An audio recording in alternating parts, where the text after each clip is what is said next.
बार की बात है। हरे भरे जंगल के बीचों बीच एली नाम का एक हाथी रहता था। एली एक सौम्य राक्षसी थी। उसकी दयालुता और बुद्धिमत्ता के कारण जंगल के सभी जीव उससे प्यार करते थे। वह कई वर्षों तक जंगल में घूमती रही और हमेशा जरूरतमंदों की मदद करती रही। एक धूप भरी सुबह, जब एली जंगल में इत्मीनान से टहलने का आनंद ले रही थी, उसने एक छोटी सी आवाज सुनी जो उसे बुला रही थी। नीचे देखने पर उसने देखा कि एक छोटी सी चींटी फल का एक बड़ा टुकड़ा उठाने के लिए संघर्ष कर रही है। माफ करें मिस एली, चींटी ने प्रयास से हाँफते हुए कहा। क्या आप कृपया इस फल को मेरी एंथिल तक वापस ले जाने में मेरी मदद कर सकते हैं? इसे अकेले संभालना मेरे लिए बहुत भारी है।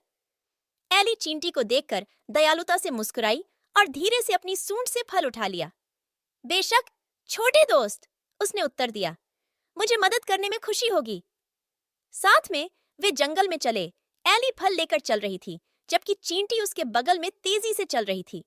रास्ते में वे बातें करते रहे और हंसते रहे, एक दूसरे की कंपनी का आनंद लेते रहे। जब वे चींटी के एंथिल तक पहुंचे, तो एली ने ध्यान से फल को प्रवेश द्वार पर रख दिया।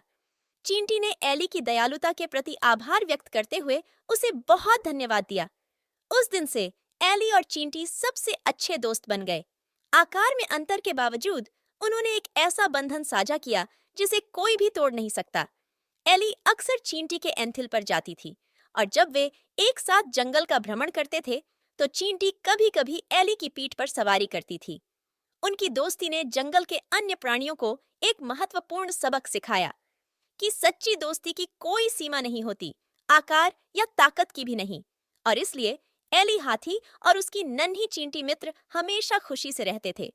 यह इस बात का प्रमाण है कि कभी-कभी सबसे असंभावित दोस्ती सबसे मजबूत होती है।